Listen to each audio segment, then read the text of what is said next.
إن الحمد لله المعطي بالعطاء الكثير منزل الرحمة بأمر تافه مهين، والصلاة والسلام على سيد المرسلين وعلى آله وصحبه أجمعين، أما بعد۔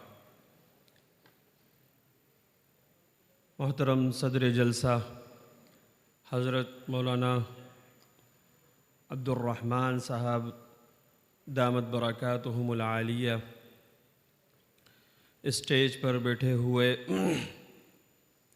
معزز موقر مبجل علماء اکرام، عزیز طلبہ، السلام علیکم ورحمۃ اللہ وبرکاتہ۔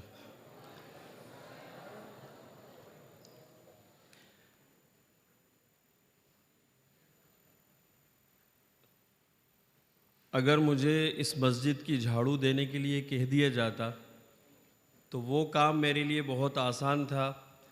یہ حکم بن کر اور جج کرنا آپ لوگوں کو، یہ میرے لیے اس سے زیادہ دشوار ہو گیا۔ کیوں؟ کیونکہ الحمدللہ صبح سے ہم آپ کا پروگرام دیکھ رہے ہیں۔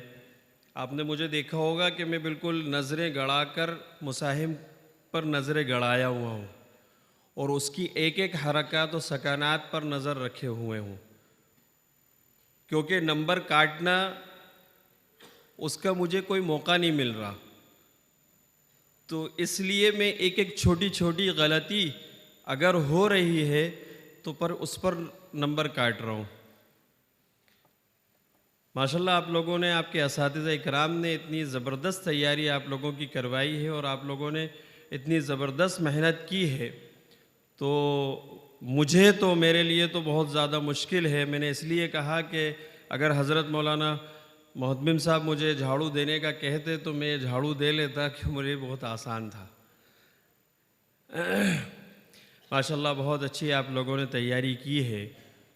یہ وقت کی بہت زیادہ ضرورت ہے۔ عناوین بھی اتنے زبردست ہیں جو آپ کے اساتذہ اکرام نے آپ کے لیے منتخب کیے ہیں، یہ بالکل ایک حالات حاضرہ کے عین مطابق ہیں۔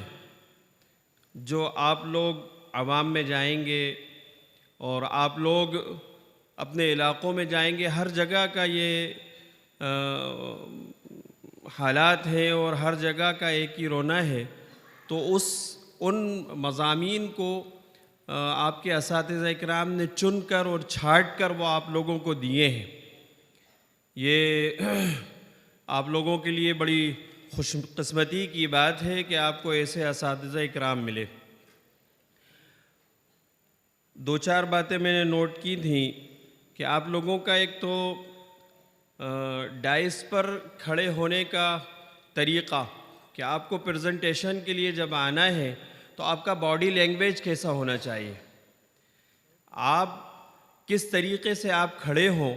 الحمدللہ آپ کے اساتذہ آپ کو سکھاتے ہیں اور آپ لوگ ہفتے واری انجمن کے اندر اس کو آپ ادا کرتے ہیں، استعمال کرتے ہیں، لیکن یہ مسابقہ جو ایک مسابقے کے الفاظ کے اندر ڈر چھپا ہوا ہے کہ یار مجھے ان لوگوں سے مسابقہ کرنا ہے، یعنی ان سے کمپٹیشن کرنا ہے، تو آدھا تو انسان وہیں ڈھیر ہو جاتا ہے کہ یار میں اس سے زیادہ نمبر آ جائیں۔ اور ہم لوگ جو جج کر رہے ہیں، حکم حضرات جو جج کرتے ہیں، ان سے زیادہ ججز آپ ہیں۔ آپ نے ابھی گفتگو ہو گئی ہوگی کہ اس فرع کے اندر پہلا نمبر کس کا آیا، ہاں، کیونکہ وہ آپ کے سامنے ہے، وہ سال بھر آپ کا کلاس میٹ ہے، آپ کا کلاس فیلو ہے، وہ آپ کے درجے میں ہے، وہ آپ ہر ہفتے اس کو سن رہے ہو۔ ہم تو سال میں ایک بار آئے اور ہم یہاں سن رہے ہیں، آپ لوگ اس کو سن رہے ہیں اور پورے سال آپ نے سنا، تو جج آپ نے کر لیا کہ فرسٹ سیکنڈ تھرڈ کون ہے۔ اوپر نیچے ہو جاتا ہے، فرسٹ آپ نے جو کیا تو شاید وہ تھرڈ آ جائے یا سیکنڈ آ جائے، یا آپ نے تھرڈ کیا تو وہ فرسٹ آ جائے سیکنڈ آ جائے، اتنا تو چل جائے گا، لیکن آپ سب سے بہترین جج آپ لوگ ہو۔ تو یہ آپ لوگوں کو اساتذہ ملے ہیں ماشاءاللہ، باصلاحیت بھی ہے اور ان کے اندر صالحیت بھی ہے۔ الحمدللہ میرا پہلا موقع ہے یہاں پر آنے کا۔ میں نے آپ کے ادارے کی بارہا تعریف کئی علماء سے سنی، الحمدللہ یہاں آ کر میں بہت زیادہ مطمئن ہوا، اور میں نے اساتذہ اکرام کو دیکھا کہ ان کے اندر دونوں صفات موجود ہیں، صالحیت اور صلاحیت۔ ایک عالم کے اندر یہ دو چیزیں ہونا بہت زیادہ ضروری ہیں۔ اسی کو مفکر اسلام حضرت مولانا علی میاں صاحب رحمۃ اللہ علیہ فرمایا کرتے تھے کہ طالب علم کے اندر اخلاص اور استخلاص، یہ دو چیزیں ہونا چاہیے۔ اسی کو میں نے یہ کیا کہ اخلاص کے اندر جو ہے صالحیت آ گئی، اور استخلاص کے اندر صلاحیت آ گئی۔ کہ استخلاص آپ کے اندر کسی بھی ایک فن کو لے کر جو ہے آپ اس کے اندر جو ہے مضبوط ہوں، اخلاص آپ کے اندر ایک نیت آپ کی جو ہو، آپ کس لیے مادر علمی کے اندر آپ پڑھ رہے ہیں، مدرسے کے اندر آپ نے مدرسے کو کیوں منتخب کیا، آپ کے والدین نے مدرسے کو کیوں منتخب کیا۔ مجھے ایک اشکال رہتا ہے، میں اپنے بڑوں کے سامنے بھی رکھتا ہوں کہ آپ دیکھیے کہ پورے ہندوستان کے اندر اگر مسلمانوں کی اپن تعداد نکالیں تو 30 کروڑ 29 کروڑ کتنے ہیں، اور پھر اس میں بچوں کی تعداد اگر اپن آدھے ہی کر لیں 15 کروڑ، اس میں سے کتنے فیصد طلبہ جو ہیں وہ مدرسے کے اندر آتے ہیں؟ تو 3%، کسی نے 2.5%، کسی نے 2%، 3% سے آگے کوئی نہیں بڑھا ہے۔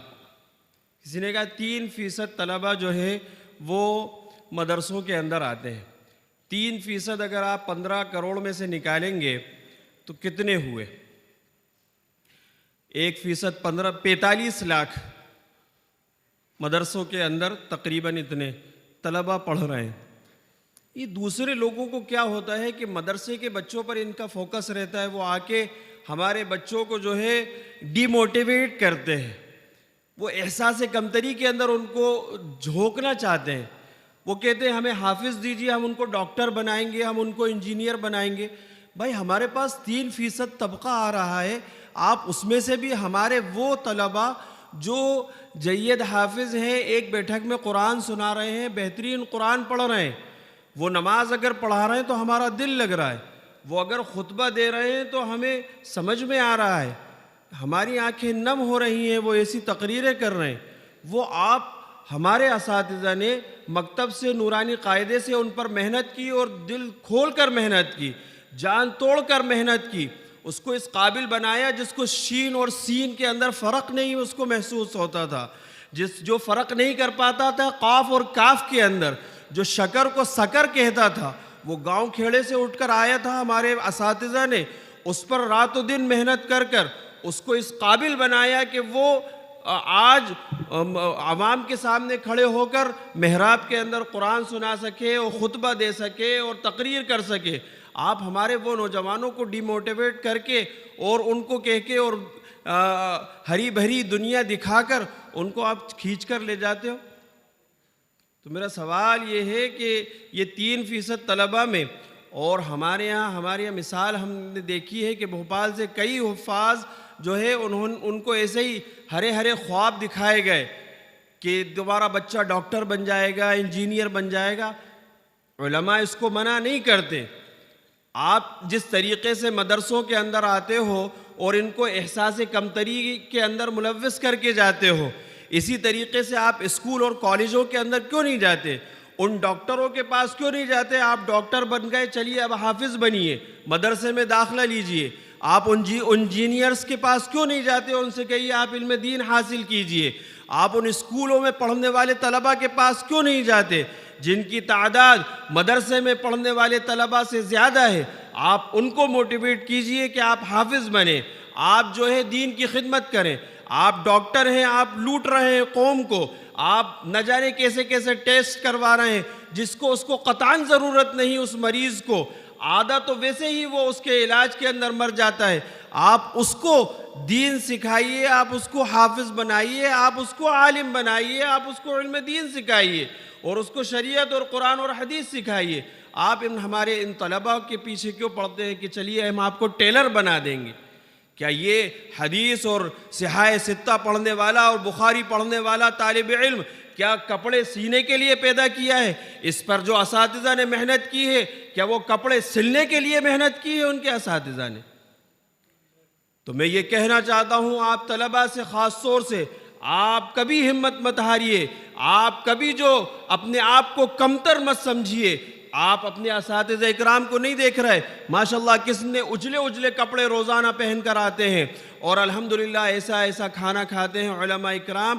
آج ہمارے بڑے بھوپال کے جو ہے قاضی تھے، قاضی وجد الحسینی صاحب مرحوم، بھوپال کے شہر قاضی تھے، وہ فرمایا کرتے تھے اس زمانے کے اندر جہاں رزق جو ہے وہ بالکل قلیل تھا، بہت تھوڑا تھا، وہاں پر وہ اس زمانے میں فرمایا کرتے تھے دیکھو علم دین پر محنت کر لو، ایک وقت وہ آئے گا جو رزق جو ہے علماء کو تلاش کرے گا، رزق علماء کو تلاش کرے گا۔ آپ ہماری حالت دیکھ کر سمجھ نہیں رہے کہ کتنا کھاتے ہیں، کتنے مرغوں کا قبرستان یہ پیٹ بنا ہوا ہے۔ عجیب بات ہے، عجیب المیہ ہے، لوگ یہ کہتے ہیں کہ مولوی ملا بن جائے گا تو کیا کھائے گا، اور پھر بعد میں یہی کہتے ہیں کہ مولوی ملا سب سے زیادہ کھاتے ہیں، سب سے زیادہ کھاتے ہیں۔ تو میں آپ سے یہ عرض کرنا چاہتا ہوں کہ آپ کے والدین کو آپ سے بہت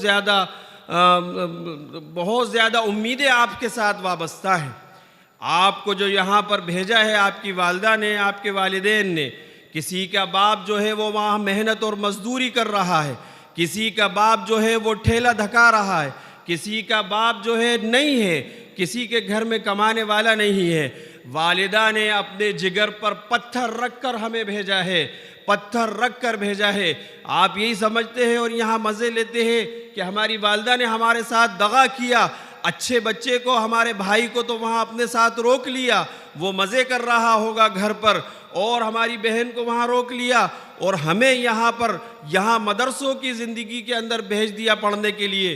قسم کھا کر یہ بات کہی جا سکتی ہے کہ وہ والدہ کہ آپ کو جو ڈش پسند ہے، آپ کو وہ ڈش جو پسند ہے، والدہ وہ تو یا تو پکاتی رہی ہے جب تک آپ موجود نہیں ہوتے، اگر پکا رہی ہوتی ہے تو اس کی آنکھوں سے آنسو ٹپکتے ہیں اور وہ یہ کہتی ہے کہ میرے لال کو یہ سبزی پسند تھی، میرے لال کو یہ گوشت پسند تھا، میرے لال کو یہ کھانا پسند تھا، آج وہ مدرسے کی زندگی کے اندر ہے، وہ اگر یہاں پر ہوتا تو وہ یہ کھانا کھاتا۔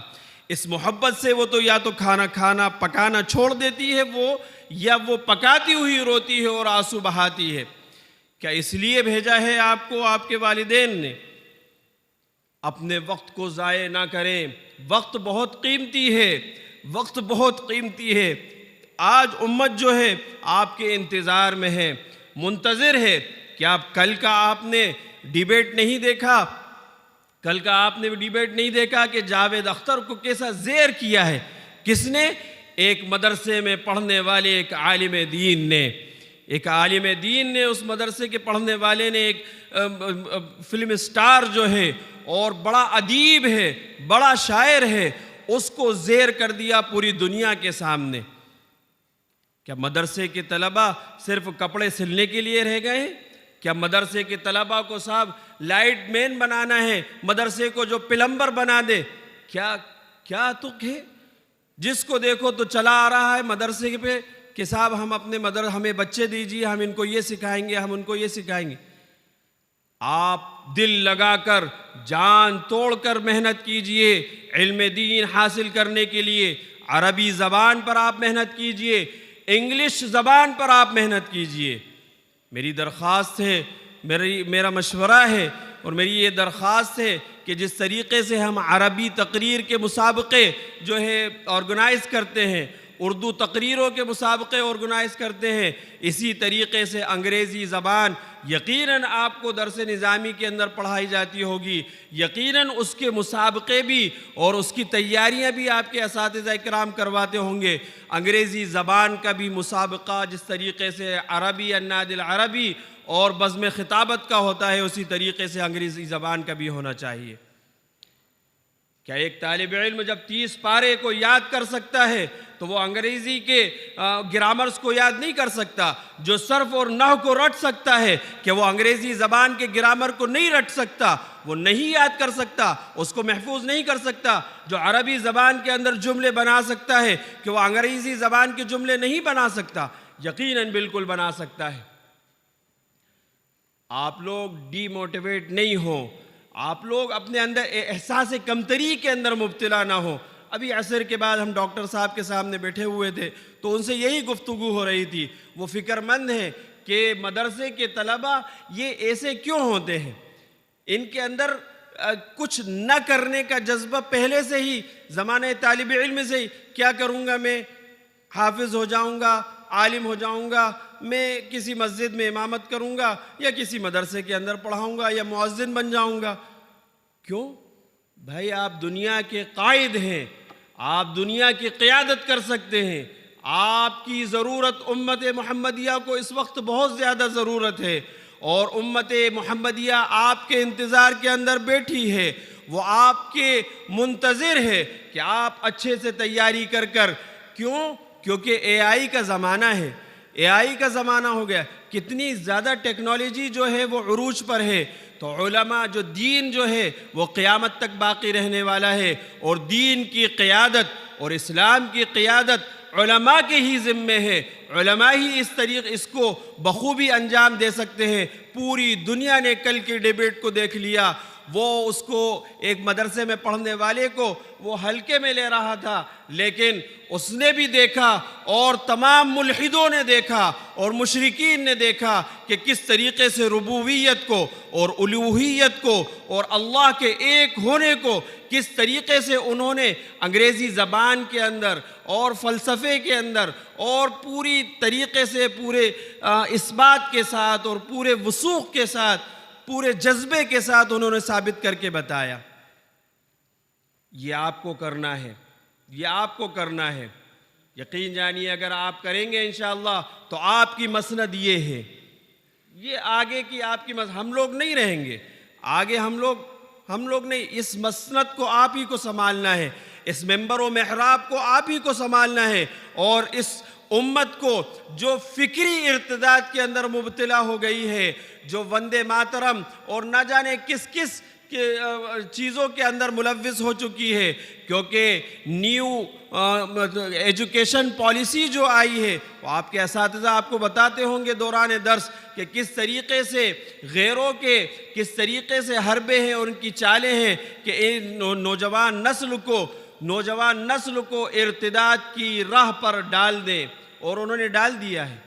یہ ہماری ذمہ داری ہے کہ ہم اپنے نسل نو کی، ایمان کی، ان کے دین کی، ان کی شریعت کی اور اپنے ماں بہنوں کی عزت و آبرو کی حفاظت کریں. یہ ہماری ذمہ داری ہے.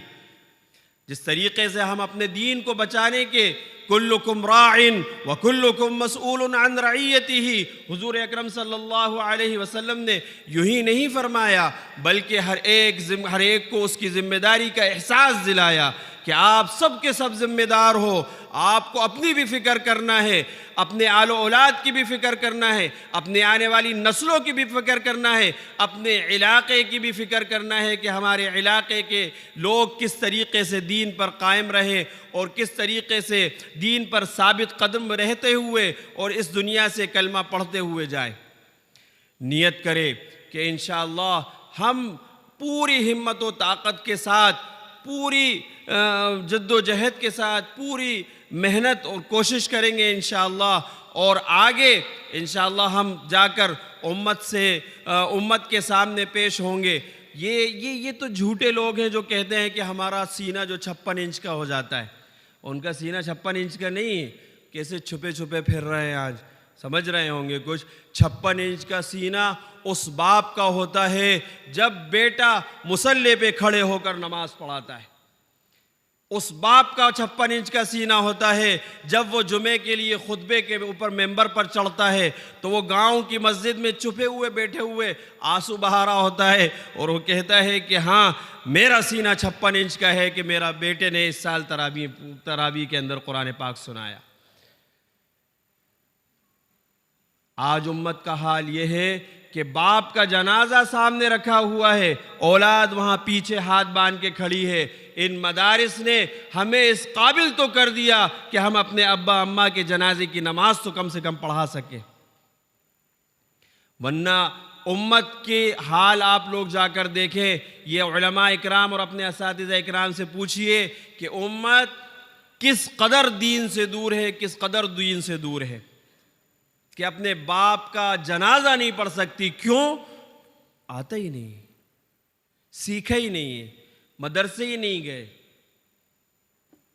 ضرورت اس بات کی ہے، یہ پلیٹ فارم آپ کو بہت کچھ سکھانے کے لیے لگایا گیا ہے. یہ اساتذہ اکرام اور یہ بزم جو سجائی گئی ہیں اور یہ مدارس جگہ جگہ چپے چپے پر جن کا قیام وجود میں آیا ہے، وہ صرف اس لیے کہ ہم اپنی امت کے نونہالوں کے دین کی اور ان کی ایمان کی حفاظت کر سکیں.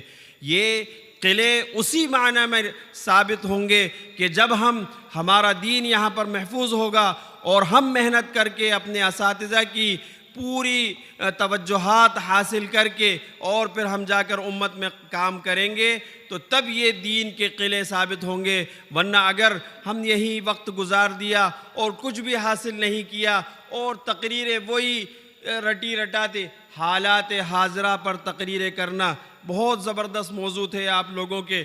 اس پر حالات حاضرہ پر آپ لوگ محنت کیجئے، اور حالات حاضرہ یا آپ لوگ پوچھیے اپنے علماء سے اور اپنے اساتذہ آپ کو بتاتے ہوں گے کہ کیا دنیا کے اندر چل رہا ہے، کیا اس وقت کا کیا ٹاپک ہے.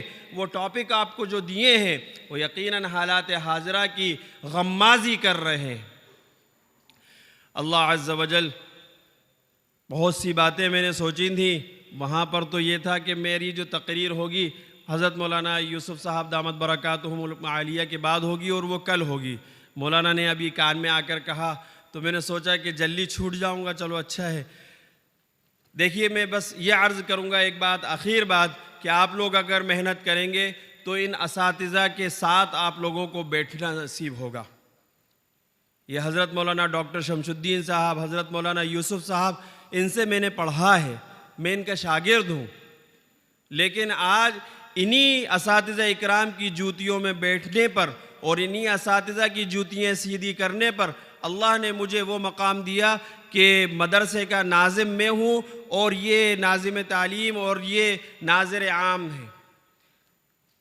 کہ میں عہدے کے اعتبار سے مجھے اللہ نے بڑا بنا دیا، اور یہ اساتذہ اکرام ان کو عار محسوس نہیں ہوتی بلکہ ان لوگوں کو خوشی ہوتی ہے.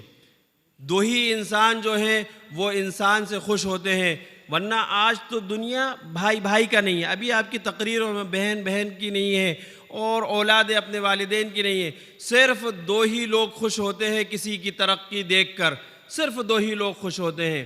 ایک تو اس کا باپ، اس کے والدین ہیں کہ اگر بیٹا ترقی کرے گا تو اس کے والدین کو خوشی ہوگی، اور شاگرد اگر ترقی کرے گا تو اس کے استاد کو خوشی ہوگی. مجھے سب سے زیادہ خوشی اس وقت ہوتی ہے کہ میرا نام بینروں پر جب اپنے اساتذہ اکرام کے ساتھ آتا ہے. یہ صرف میں آپ لوگوں کو بتا رہا ہوں کہ اگر آپ لوگ دین پر محنت کریں گے اور اچھے سے پڑھیں گے، اپنے اساتذہ کے نور نظر بنیں گے، تو اللہ عز و جل کس طریقے سے آپ کو جو ہے وہ ان کے ساتھ بیٹھنا آپ کے لیے مقدر فرمائے گا. تو یہ دو چار باتیں تھیں، اور ایک بات اور عرض کرنا تھی جو میں نے پوائنٹس بنائے تھے تھوڑے سے. میں نے بہت سے طلباء کے ہاتھ میں جو گھڑی دیکھی وہ الٹے ہاتھ میں بنی ہوئی ہے، تو تھوڑا سا عرض یہ تھا کہ سیدھے ہاتھ میں گھڑی باندھیں، کیونکہ حضور اکرم صلی اللہ علیہ وسلم کے زمانے میں تو گھڑی تھی نہیں. اگر حضور کے زمانے میں گھڑی ہوتی تو حضور سیدھے ہاتھ میں باندھتے، یہ بات تو طے ہے. مجھ سے کسی نے سوال کیا کہ گھڑی کس ہاتھ میں باندھنا چاہیے، تو میں نے اس کو یہی جواب دیا کہ مولانا آپ اتنے وثوق سے کیسے کہہ سکتے ہیں. تو میں نے یہ کہا کہ حضور کو ہر چیز سیدھے ہاتھ سے پسند تھی. حضور یہ فرماتے تھے کہ کوئی بھی کام شروع کرو تو سیدھے ہاتھ سے شروع کرو. تو اس بنا پر یہ کہا جا سکتا ہے کہ حضور کو جو اگر گھڑی باندھتے تو سیدھے ہاتھ میں باندھتے. میں نے بہت سے طلباء کے ہاتھ میں الٹے ہاتھ میں. کیوں؟ کیونکہ الٹے ہاتھ سے اپن واش روم جاتے ہیں، آبدس لیتے ہیں تو گھڑی پہ وہ پانی لگ جائے خدا نخواستہ. بہت سے لوگ اتار لیتے ہیں، کوئی حرج نہیں، لیکن عادت ڈالیں کہ اپنے سیدھے ہاتھ سے. ہمارے آفس کے اندر چائے آتی ہے تو وہ ایک طلبہ کے اندر ہوتا ہے کہ ناظم صاحب کو محتم صاحب کو پہلے دیں، تو ان کو سکھانے کے لیے ہمارے اساتذہ اکرام نے سکھایا ہے۔ تو میں ان سے کہتا ہوں کہ وہ سیدھے ہاتھ پہ اگر مکتب کا استاد بھی بیٹھا ہے یا حفظ کا استاد بھی ہے، وہاں سے آپ بانٹنا شروع کیجئے۔ یہ ایک دوسری چیز اور یہ بھی بات ذہن میں آ گئی کہ ہم جو ہے مکتب کے استادوں کو اور حفظ کے استادوں کو خاص طور سے عالمیت کے جب طلبہ ہوتے ہیں تو ان کو کمتر سمجھتے ہیں۔ یہ بہت بری بات ہے، اور یہ آپ یہ لوگ کہیں گے کہ ہمارے یہاں تو نہیں ہے، میں ایک پھر ہمارے یہاں کی بات کر رہا ہوں، میں اپنے یہاں کی بات کر رہا ہوں کہ ان کو بالکل، حالانکہ انہی نے ایک نورانی قاعدہ پڑھانے والے نے ہمیں اس قابل بنایا کہ ہم بیٹھ کر بخاری پڑھ سکیں۔ ہمارے اکابر کا یہ ان کی سوانح پڑھیے، ہمارے اکابر یہ کہتے تھے کہ بخاری پڑھانے سے اچھا اور بہتر اور افضل میں اس استاد کو سمجھتا ہوں جو وہ مکتب میں بیٹھ کر نورانی قاعدہ پڑھا رہا ہے، نورانی قاعدہ پڑھا رہا ہے۔ کوئی چھوٹا اور بڑا نہیں ہے، کوئی چھوٹا بڑا استاد نہیں ہے، ہر ایک ہی لیول کے ہیں، ہر ایک برابر ہیں۔ جس طریقے سے ہم شیخ الحدیث کی عزت و اکرام اور تعظیم کرتے ہیں، اسی طریقے سے ہمیں جو مکتب کے نورانی قاعدہ پڑھانے والے کی عزت اور تعظیم کرنا چاہیے۔ اللہ عز و جل ہم سب کو کہنے سننے سے زیادہ عمل کی توفیق عنایت فرمائے۔ اور پھر سے میں مبارکباد دینا چاہوں گا آپ پورے کمپٹیٹر کو کہ آپ لوگوں نے بہترین تیاری کی۔ ڈائس پر آ کے کھڑے ہو جانا یہ آپ لوگوں کے فائز اور فائق ہونے کی اور آپ لوگوں کے کامیاب ہونے کی دلیل ہے۔ یہاں آ کر کھڑے ہو جانا بہت بڑا کام ہوتا ہے، وہاں بیٹھ کر سننا دور سے تو وہ تو سنتے تو دوسرے بھی، لیکن ڈائس پر کھڑے ہو کر اتنے سارے مجمع کے اندر بول دینا بہت دل گردے کی بات ہوتی ہے۔ اور دوسری بات میں عرض یہ کرنا چاہوں گا کہ ابھی جو مساہمین انعام تقریر کر کے گئے تو بیچ میں ان کو لفافے دینے لگے، انعامات تقسیم کر دیے گئے، تو میری رائے یہ ہے کہ حکم حضرات تھوڑا سا متاثر ہوتے ہیں، ہمیں پسند نہیں آئی، ہمیں ان کی غلطیاں دیکھی، تو انعام آئے تو آپ چپ چاپ رکھ لیں اپنے پاس۔ مسابقہ ختم ہونے کے بعد جیسے ختم ہوا بعد میں پھر آپ نے تقسیم کیا تو پھر ورنہ ذہن ڈسٹرب ہوتا ہے کہ ہم نے تو دوسرے کو اس سے بہتر سمجھا لیکن آپ نے اس کو انعام دے دیا، اور پھر وہ دوسرا بھی جو بعد کے آنے والے ہیں ان پر بھی اثر پڑتا ہے کہ یار یہ اس کو تو انعام مل گیا، یقیناً اس نے اچھی تقریر کری ہے، تو وہ ویسے ہی ڈھیر ہو جاتا ہے۔ تو اس لیے اس کا خیال رکھا جائے کہ مسابقہ چلتے ہوئے انعامات کی تقسیم نہ ہو، جس کو بھی جو دینا ہے وہ ناظم کو وہاں پہنچا دے، ناظم وہاں لکھ لے، کوٹ کر لے اس کو، اور پھر اس کے بعد جب مسابقہ ختم ہو، نمبرات کا اعلان ہو جائے، اس کے بعد فلاں صاحب کی طرف سے یہ انعام اس کو دیا گیا۔ جزاکم اللہ خیر۔ جو باتیں اچھی لگی ہوں تو اس کو لے لیجئے، جو بری لگی ہوں یہیں چھوڑ کے چلے جائیں، اور میرے اساتذہ اور بڑوں سے علماء سے یہ درخواست ہے کہ کوئی میری اصلاح کی بات ہو تو میری اصلاح بھی فرما دیں۔ جزاکم اللہ خیر وآخر دعوانا الحمدللہ۔